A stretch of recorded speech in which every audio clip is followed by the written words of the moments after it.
बेचारे अमीर लोग, भगवान ना करे कभी आप ऐसे अमीर बने बेचारे अमीर लोगों की तरह।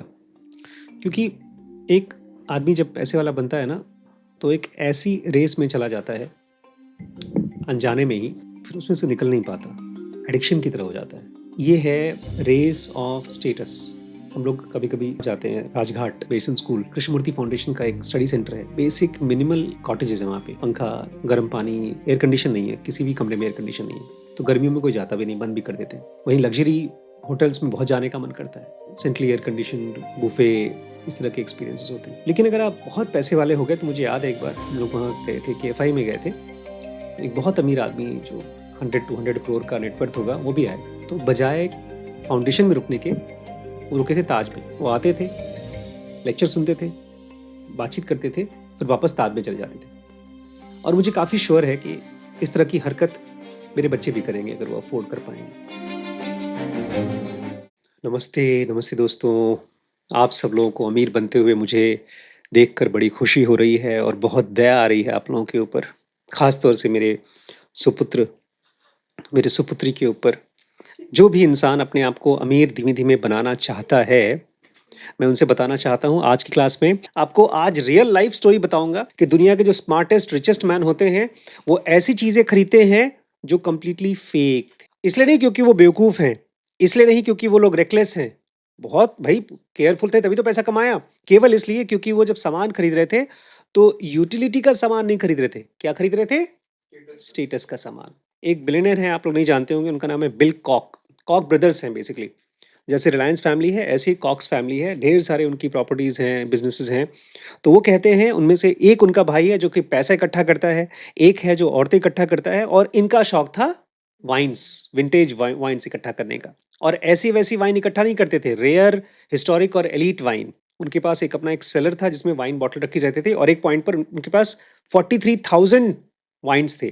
फिर उनको सुनने सुनने में आया थॉमस जेफरसन, मतलब बहुत फेमस हिस्टोरिक आदमी थे पुराने ज़माने में।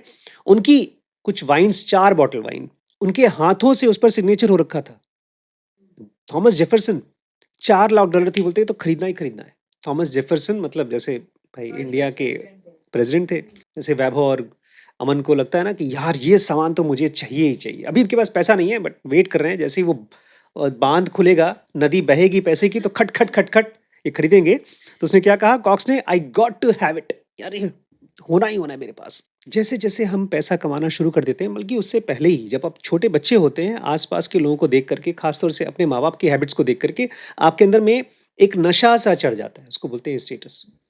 इसी पर मुंशी प्रेमचंद ने किताब मतलब कहानी लिखी है, नशा। उनकी कहानी का नाम ही था नशा। बाद में एक्सपर्ट्स ने उन चारों बॉटलों को एग्ज़ामिन किया, वो पूरी तरह से फेक थे। दिक्कत ये थी, फेक लग भी नहीं रहा था वो। एक्सपर्ट्स को बड़ी मुश्किल हो रही थी उसको टेस्ट कर के, देख-देख करके कि किसी तरह से उसके अंदर में कुछ कमी निकाल दें, लेकिन कमी दिखनी नहीं थी।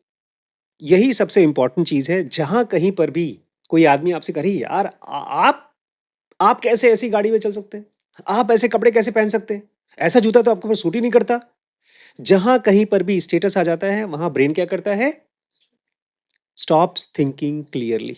सब चीज़ों के साथ। लोग उस सामानों को सामान के लिए नहीं खरीदते। अभी जो घड़ियों की बात हो रही थी, महँगी घड़ियाँ मिलती हैं बड़ दुबई में, उसके फेक भी मिलते हैं। मुझे फेक भी खरीदने का मन नहीं कर रहा था। मेरे पिताजी ला चुके हैं और बहुत से लोगों को गिफ्ट कर चुके हैं। बचपन में तो मुझे लगता था वो सब ओरिजिनल है। बाद में इस बार जाके देखा तो फेक मिलता है वहाँ पे। अरे! फेक मिले चाहे ओरिजिनल मिले, मैं तो अपने हाथ में पहनता ही नहीं हूँ। जब कोई सामान का मुझे यूटिलिटी ही नहीं है तो मैं उसको खरीदूँ क्यों? लोग महँगे सामान क्यों खरीदते हैं? Not for utility but for status signal. David Brook एक ऑथर हैं, बोलते हैं मैं अपने परिवार के साथ एक बार अफ्रीका गया था। 7 अलग-अलग जगहों पे रुका था वहाँ। कुछ जगह तो बहुत अच्छे-अच्छे लग्ज़रियस होटल थे और कुछ ऐसी जगह थे जहाँ पर पानी भी नहीं था। ऐसे ही कैंप्स था। लेकिन बड़ी अजीब बात है, उनके बच्चों ने जहाँ पर सिंपल कैंप्स थे वहाँ बाकी लोगों के साथ खेले, कूदे, मिक्स हुए, वो ज़्यादा अच्छा लगा। उनको वहाँ पर लाइफ़ रियल महसूस हुई। जिन लग्ज़री होटल्स में रुके थे वो कंफर्टेबल तो था, लेकिन आइसोलेटिंग था। अलग-थलग कर दिया था। आप जब किसी ट्रिप पे जाते हैं, तो आप नया एक्सपीरियंस करने जाते हैं। लेकिन अगर वही हयात होटल यूएस का, वही हयात होटल अफ्रीका का, अंदर दोनों जब वैसे ही महसूस हो रहा है, तो आपको क्या पता चलेगा कि हम क्या एक्सपीरियंस करने गए हैं? आपको लगेगा कि ठीक है, आप यही कह रहे हैं ना कि महँगा सामान स्टेटस के लिए मत खरीदिए। नहीं, मैं ये नहीं कह रहा हूँ कि स्टेटस के लिए सामान मत खरीदिए, ये यूज़लेस है। मैं कह रहा हूँ, अगर आप स्टेटस के लिए सामान खरीदते हैं तो ये डेंजरस है, खतरनाक है। अगर आप इस चीज़ की चिंता नहीं करते हैं कि लोग मेरे बारे में क्या सोच रहे हैं, तो इवेंचुअली लोग आपके बारे में सचमुच में सोचना बंद कर देते हैं। स्टेटस की अपनी एक यूटिलिटी है। आज मैं डॉक्टर हूँ, तो मैं जब जाता हूँ तो मैं एक साफ-सुथरा कपड़ा पहनता हूँ, लैब कोट पहनता हूँ, तो पेशेंट हमको देख कर के पहचान पाता है। तो उसकी एक यूटिलिटी है। लेकिन प्रॉब्लम तब होती है व्हेन स्टेटस हाइजैक्स यूटिलिटी। जब स्टेटस यूटिलिटी को हाइजैक कर देता है। अभी कुछ कुछ साल पहले मैंने नरेंद्र मोदी जी का एक कपड़ा देखा, जिसमें कपड़ा ही पता नहीं कितने करोड़ों का था। पतली-पतली धारियाँ थीं, उसपे कुछ-कुछ लिखा था। बहुत ही यूनिक करोड़ों रुपए का कपड़ा था। तो वो कपड़ा इतना महँगा क्या नहीं था? यूटिलिटी नहीं था। और क्या दिखा रहा था? स्टेटस कि मैं कुछ आजकल मज़ाक भी उड़ता है उनका कि वो स्पेशल बीइंग है। लाइफ़ ने उनको चूज़ किया है इंडिया के ऊपर इंडिया को उद्धार करने के लिए। सबसे गहरी चीज़ समझिए, अगर आप स्टेटस के लिए कोई सामान खरीद रहे हैं तो यू आर अ परफॉर्मर। बोलते हैं ना बेटा अंकल के सामने नाच के दिखाओ। आप गाना गाते हैं खुद के लिए तो आपको मज़ा आता है, लेकिन आपको जब दूसरों के लिए गाना गाना पड़ता है you feel like a performer. तो आप सामान खरीद रहे हो अपने यूज़ के लिए, तो आप ज़िंदगी के लिए आप अपनी अपनी लाइफ़ को ऐड कर रहे हो, वैल्यू ऐड कर रहे हो। लेकिन जैसे ही आप स्टेटस के लिए सामान खरीद रहे हो तो यू बिकम अ परफॉर्मर, नौटंकी वाले बन जाते हो। अब देखिए कभी अमीरों को देखिए तो सब एक ही तरह के दिखाई देते हैं सब।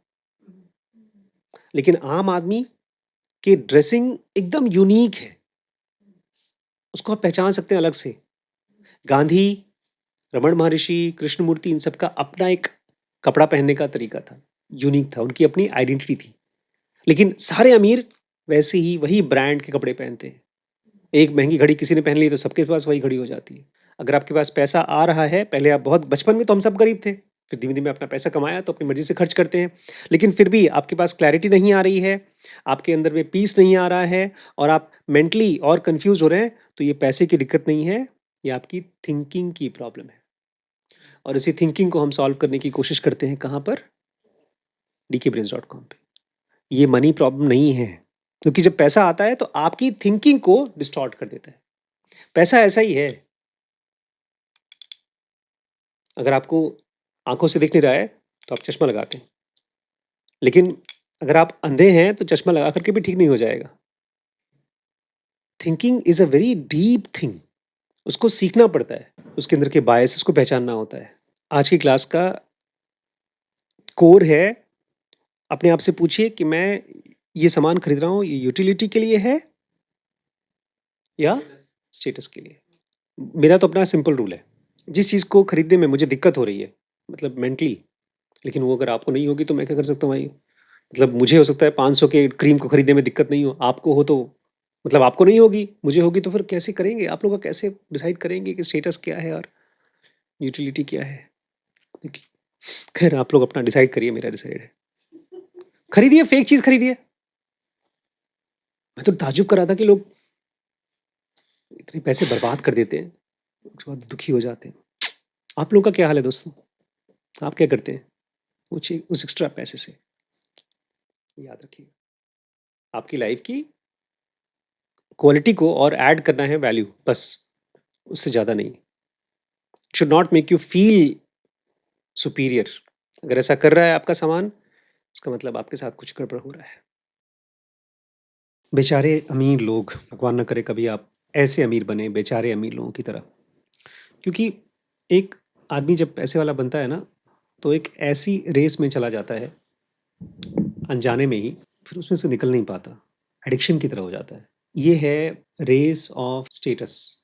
हम लोग कभी-कभी जाते हैं Rajghat basin school, Krishnamurti foundation का एक स्टडी सेंटर है। बेसिक मिनिमल कॉटेजेस है वहाँ पे। पंखा, गर्म पानी, एयर कंडीशन नहीं है, किसी भी कमरे में एयर कंडीशन नहीं है। तो गर्मियों में कोई जाता भी नहीं, बंद भी कर देते हैं। वहीं लग्ज़री होटल्स में बहुत जाने का मन करता है। सेंट्रली एयर कंडीशन्ड बुफे, इस तरह के एक्सपीरियंसेस होते हैं। लेकिन अगर आप बहुत पैसे वाले हो गए तो मुझे याद है एक बार हम लोग वहाँ गए थे, केएफआई में गए थे। तो एक बहुत अमीर आदमी जो 100-200 करोड़ का नेटवर्थ होगा, वो भी आए थे। तो बजाय फाउंडेशन में रुकने के, वो रुके थे ताज में। वो आते थे, लेक्चर सुनते थे, बातचीत करते थे, फिर वापस ताज में चले जाते थे। और मुझे काफ़ी श्योर है कि इस तरह की हरकत मेरे बच्चे भी करेंगे अगर वो अफ़ोर्ड कर पाएँगे। कौन रहना चाहेगा गर्मियों में बिना एसी के? वहाँ मच्छर हैं, हम लोग एक बार सोए थे तो वहाँ पसीने हो रहे थे, कूलर में सोना पड़ा था। शायद मेरी भी वही हालत होगी, मैं भी एक लग्ज़रियस लाइफ़ जीना चाहूँगा।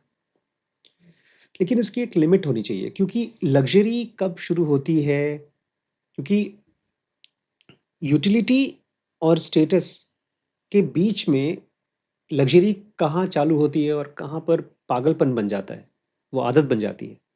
ये बहुत कम लोग इसके बारे में सोच पाते। कृष्णमूर्ति के लिए तो लग्ज़री था वॉक करना, रमण महर्षि पहाड़ों में घूमते थे, चलते थे, कंफर्टेबल लाइफ़ जीते थे सब लोग।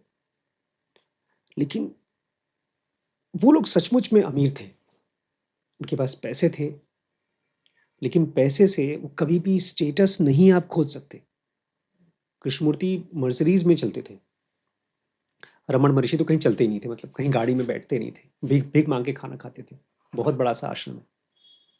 तो ये जो एक आदमी पैसा कमाना शुरू करता है, तो धीरे-धीरे उसकी आइडेंटिटी खत्म हो जाती है। उसके लिए लोग उसको कैसे देखते हैं? एक अमीर आदमी है और वो भी अपने आप को ऐसे देखता है कि मैं पैसे वाला हूँ। फिर वो एक रैट रेस चालू हो जाता है, छूटता ही नहीं।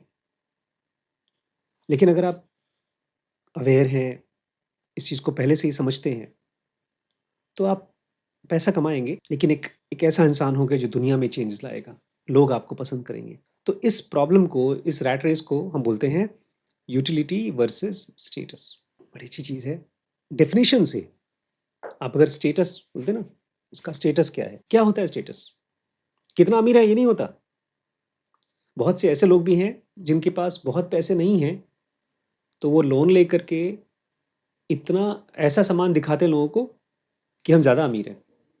तो स्टेटस क्या है? Showing other people what they want to see. दूसरों को दिखाना जो वो देखना चाहते हैं। तो एक अमीर आदमी जब स्टेटस की बात करता है या गरीब आदमी जब स्टेटस की बात करता है, तो एक तरह से वो एक्टिंग कर रहा है। जैसे कॉमेडी शो होता है, कपिल शर्मा आपको जोक सुनाते हैं। कौन-सा जोक? जिस पर आप हँसेंगे, आप खुश होंगे। देखिए, एक ऐसी दुनिया होती जहाँ पर हम सब भेड़ की तरह हैं, तो कोई दिक्कत नहीं थी। लेकिन ये दुनिया ऐसी नहीं है। हम लोग एक ऐसी दुनिया में रहते हैं जहाँ पर ढेर सारे अलग-अलग टेस्ट हैं हमारे, हम सबके अलग-अलग गोल्स हैं और हम सबके अपने अलग-अलग स्किल्स हैं। टेस्ट, गोल्स और स्किल्स। और अगर एक बार आप स्टेटस की रेस में घुस गए, तो ऐसा हो जाएगा जैसे आप मुंबई की लोकल ट्रेन में हैं। कहा जाता है कि आप चढ़ तो जाएँगे, लेकिन कौन-सी जगह पर आप उतरेंगे आप नहीं डिसाइड करते, भीड़ डिसाइड करती है। लिटरली ऐसे ही होता है। आप स्टेटस की रेस में इतना टाइम और इतना पैसा खर्च करते हैं उन लोगों के लिए, मतलब उन लोगों को दिखाने के लिए जिनको आप खुद पसंद नहीं करते। बहुत सी ऐसी लड़कियां हैं, लेडीज़ हैं, जेंट्स हैं, जिनको शायद वैभव, अमन आप लोग पसंद नहीं करते, लेकिन आप अनकॉन्शियसली वही कपड़े पहनेंगे जो वो पसंद करते हैं, क्योंकि ये स्टेटस है। और क्यों नहीं पसंद करते आप उनको?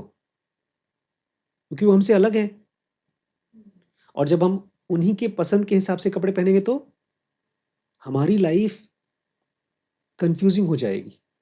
हमारी बीइंग कुछ और है और हम वो कर रहे हैं जो वो लोग कर रहे हैं। अभी जैसे हम लोग गए, रियूनियन में गए, 1 बार जाएँगे, अमीरों के साथ बैठेंगे, 2 बार जाएँगे तो हमें वही गाड़ी चाहिए होगी जो उनके पास है। नहीं तो छोटा महसूस होगा उनके बीच में और हम वो लोग नहीं हैं, जिनको 50 लाख की या 1 करोड़ की गाड़ी पसंद हो। तो धीरे-धीरे आप कन्फर्मिंग करना शुरू कर देते हो, दूसरों के हिसाब से अपनी ज़िंदगी को बदलते हो और इसका बहुत बड़ा छुपा हुआ और सचमुच का कॉस्ट पड़ जाता है। आपकी अपनी खुद की आत्मा मरती जाती है। अभी रिसेंटली मैंने कोई रील देखा किसी बच्चे का, उस बच्चे के आँसू आ रहे हैं और ऊपर में उसने चुटकुला लगाया है। एक्टिंग नहीं है, रील है। रील मतलब इंस्टाग्राम पे लोग वीडियोज़ डालते हैं अपनी, व्लॉग बनाते हैं। आँसू आ रहे हैं, लेकिन उस आँसू को कैसे यूज़ किया गया है? चुटकुला दिखाने के लिए। धीमे-धीमे आपके अंदर में पता ही नहीं चलता कि आपकी फीलिंग क्या है? आप दुखी हो कि आप दूसरों को खुश करने के लिए वीडियो बना रहे हो, दूसरों को इमोशनल करने के लिए कुछ कर रहे हो। ये बहुत अच्छी फ़िल्म थी, भूमिका कि मतलब वो जो एक्ट्रेस है भूमिका, वो रियल एक्ट्रेस थी। वो बाद में पागल हो गई, क्योंकि उसको समझ में नहीं आता था मैं कौन हूँ? मैं वो एक्ट्रेस हूँ या घर की जो वाइफ़ हूँ? क्योंकि उसका हस्बैंड उसको परेशान करता था, पैसे माँगता था। जो एक्टिंग करती थी वहाँ पर एक एक्टर था जो उसको प्यार करता था, लेकिन उसको नहीं प्यार कर सकती थी, इसको नहीं छोड़ सकती थी, फिर भाग गई। तो ये तो था स्टेटस, जहाँ पर आप दूसरों के हिसाब से अपनी ज़िंदगी को चालू कर दोगे जीना, उसके बाद वो रेस कहाँ जाएगी, वो गाड़ी कहाँ खाई में गिरेगी, आपको पता ही नहीं चलेगा। अब इसका कॉन्ट्रास्ट देखिए, यूटिलिटी, काम की चीज़। मानस जी बोलते थे, मेरे घर में कोई ऐसा सामान मैं लाता ही नहीं हूँ, जो काम की ना हो। चाहे वो घड़ी हो, ओमेगा की घड़ी हो, रॉल्स-रॉयस की घड़ी हो, रोलेक्स की घड़ी हो, चाहे कार हो। उनकी car by the way Maruti थी 800। तो देखा जाए यूटिलिटी, आप जब पैसे कमा के स्टेटस दिखाते हो तो वो सेल्फिश होना चाहिए। बट जब आप यूटिलिटी के सामान खरीदते हो बस अपने काम की, तो ये बहुत खूबसूरत तरीके से सेल्फिश चीज़ है। आपका सबसे टॉप गोल क्या होता है पता है? मेरी अपनी ज़िंदगी अच्छी होनी चाहिए और जिनको मैं केयर करता हूँ, प्यार करता हूँ, उनकी ज़िंदगी अच्छी होनी चाहिए। दूसरे मेरे बारे में क्या सोचते हैं और वो मुझे ध्यान देते हैं कि नहीं देते हैं, भाड़ में जाए। मॉर्गन हाउसल अपनी किताब में लिखते हैं, मैं एक राइटर हूँ और मैं लिखता हूँ जिसको मैं कहता हूँ सेल्फिश राइटिंग, अपने स्वार्थ के लिए। मैं खाली एक ही आदमी के लिए लिखता हूँ, खुद के लिए। मैं ऐसी कहानी लिखता हूँ जो टॉपिक्स मेरे लिए बहुत काम की हैं। मैं सोचता ही नहीं हूँ कि मेरे रीडर्स को मेरी चीज़ें पसंद आएँगी, नहीं आएँगी। मेरे बारे में अच्छा सोचेंगे, खराब सोचेंगे। इसमें मुझे मज़ा तो आता ही है, लेकिन मेरे काम की क्वालिटी भी अच्छी हो जाती है। पैंटर मतलब PANDER, बढ़ावा देना। कहावत है अंग्रेज़ी में, मतलब कहते हैं अच्छी चीज़ करना चाहते हो, अच्छा मूवी बनाना चाहते हो, अच्छी किताब लिखना चाहते हो, नो योर ऑडियंस। अगर आप ये कहते हैं ना कि अपने ऑडियंस को जानो, तो धीमे-धीमे ये ऑडियंस को जानना नहीं रह जाता। ये हो जाता है बेशर्मों की तरह अपने ऑडियंस को बढ़ावा दो। उनको एक तरह से वो ज़्यादा चीज़ दिखाओ जो देखना चाहते हैं और इसकी वजह से बहुत सी राइटिंग खत्म हो जाती है। क्योंकि आदमी सोचता है अच्छा ठीक है मेरे ऑडियंस को ना वॉयलेंस चाहिए, तो वॉयलेंस भर देते हैं। कम कपड़ों में लड़की होनी चाहिए, वो भी सीन डाल देते हैं। तो कहानी ख मर जाती है। बेसिकली ये बहुत क्लियर डिफरेंस है अगर आप अपने पैसे को एक टूल की तरह देखते हैं। जब आप अपने आप को बताते हैं कि ठीक है मेरा स्टेटस क्या है, वो एक अलग चीज़ है, मुझे पता नहीं, और मेरे काम की चीज़ जो मैं लेता हूँ वो अलग है। यूटिलिटी और स्टेटस जब इन दोनों को अलग-अलग पहचानते हैं, आपके अंदर में एक ऐसा है माइंड जो हमेशा दूसरों को खुश करना चाहता है, वो मर जाएगा। कन्फर्मिटी जिसको बोलते हैं, वो खत्म हो जाएगी और एक चीज़ ज़िंदा रहेगी और वो है इंडिविजुअलिटी। आपका ओरिजिनल व्यक्तित्व, जो आप बोलते हैं ना मार्टिन लूथर किंग में, गांधी में, कभी आप सोच भी नहीं सकते ये सवाल पूछने के लिए कि गांधी जी का नेटवर्थ कितना था। एकड़ों ज़मीन है, जो संस्थाएँ बनी हैं, आश्रम के नाम पर, बट कोई पूछेगा ही नहीं, क्योंकि उनको स्टेटस के बारे में सोचते ही नहीं थे ये लोग। आज एक भाई साहब से बात हो रही थी, बोलते हैं, "समझ में नहीं आ रहा है, मैं मेहनत बहुत करता हूँ, ग्रोथ नहीं हो रही है।" मैंने पूछा, "ग्रोथ मतलब? लैपटॉप पे हम लोग बात कर रहे हैं, इसका मतलब आपके घर पे कंप्यूटर है, इंटरनेट है।" और वो यूएस में थे, हम इंडिया में हैं, इसका मतलब अमेरिका में हैं, अच्छी खासी सैलरी होगी। ग्रोथ का मतलब? बोलते हैं, मेरे फ्रेंड्स मुझसे ज़्यादा सैलरी का कमा रहे हैं। कैसे पता? उनकी गाड़ियाँ मुझसे अच्छी हैं। मैंने कहा ठीक है, लेकिन आप अपने काम पे फ़ोकस कर पा रहे हैं? 2 चीज़ें आपको चाहिए अपनी ज़िंदगी में ये कहने के लिए कि मैं सक्सेसफुल हूँ। आपका टाइम वहाँ खर्च हो जिसमें आप अच्छे हैं, जो आपको पसंद है करना, नंबर 1। वो चीज़ कर पाना जिसमें आपको खुशी मिलती है। अगर आपको ये काम करना पड़ता है कि मैं महँगी गाड़ी या महँगे कपड़े पहन कर के उन उन लोगों के साथ जाके टाइम स्पेंड करूँ जो कि अमीर लोग हैं और मुझे टाइम स्पेंड करना पड़ेगा, नहीं तो मुझे इम्पोर्टेंस नहीं मिलेगी, मेरा बिज़नेस नहीं चलेगा, तो फिर आप अमीर नहीं हैं। अगर आप अपने आप को ये पूछना शुरू कर दें कि मेरे काम की चीज़ क्या है और मैं उसको ही खरीदूँगा और जो चीज़ें मेरे स्टेटस के लिए हैं उसको नहीं खरीदूँगा या मैं उसको बाद में खरीदूँगा देर से। तो आप एक्सपर्ट होते जाएँगे अपने टैलेंट में, क्योंकि अब आपका माइंड फ़ोकस कर पाएगा कि मुझे क्या ची बिकॉज़ पैसा कमाने के बाद पैसा खर्च करना भी बड़ा मेहनत का काम है। हम लोग दुबई गए थे, दुबई मॉल को घूमने में पता है कितना टाइम लगता है? खाली मॉल में आप उस मॉल को कंप्लीट सारी दुकानों को अगर एक-एक बार आप घूमें, तो कम से कम 10 दिन लगेगा आपको। दुबई मॉल लखनऊ के लुलु मॉल से कम 10 टाइम्स बड़ा होगा। पैर दुखता है वॉक करने में, फिर आपको पता ही नहीं चलेगा कि मैं क्या करने के लिए गया था वहाँ। अमीर लोग ये करते हैं, अमीरों को ये करना चाहिए, तो मैं क्या करता हूँ? मुझे क्या करना चाहिए? आप भूल जाते हैं आपका टैलेंट क्या है। अगर आप खुद से पूछें कि मुझे क्या करना पसंद है, मैं किस चीज़ को अच्छा कर पाऊँगा, तो आप एक बहुत ही खराब एक्टर होंगे शो ऑफ के। शो ऑफ एक एक्टिंग होती है, वो आप नहीं कर पाएँगे। लेकिन आप जो हैं, वो अच्छे से कर पाएँगे। दोनों चीज़ें मज़ा देती हैं। आप शो ऑफ करते हैं तो भी मज़ा आता है और जब आप अपने मन से अपनी ज़िंदगी जीते हैं, वो भी मज़ा देता है। लेकिन अपने मन से जब ज़िंदगी जीते हैं ना, तो उसकी ड्यूरेबिलिटी लंबी होती है और जो स्टेटस से आपको खुशी मिलती है, वो बहुत छोटा साइकिल होता है, 24 घंटे या 48 आवर्स। अगर आपने बहुत महँगा कपड़ा पहना है और आपने दिखाया किसी को, कोई उसके बारे में बात ही नहीं करता या सामने वाले के पास उससे ज़्यादा महँगा सामान है, तो खत्म हो गया वो प्लेज़र। अब आपको नया खरीदना पड़ेगा, नया खोजना पड़ेगा। तो ऐसा सामान क्यों खरीदें? ये है प्रॉब्लम अमीरपन की। तो मैं भगवान से प्रार्थना करूँगा आपके पास करोड़ों रुपए हों, लेकिन आप उन करोड़ों रुपए को स्टेटस के लिए यूज़ ना करें, काम के लिए यूज़ करें। जैसे चक फीनी ने किया।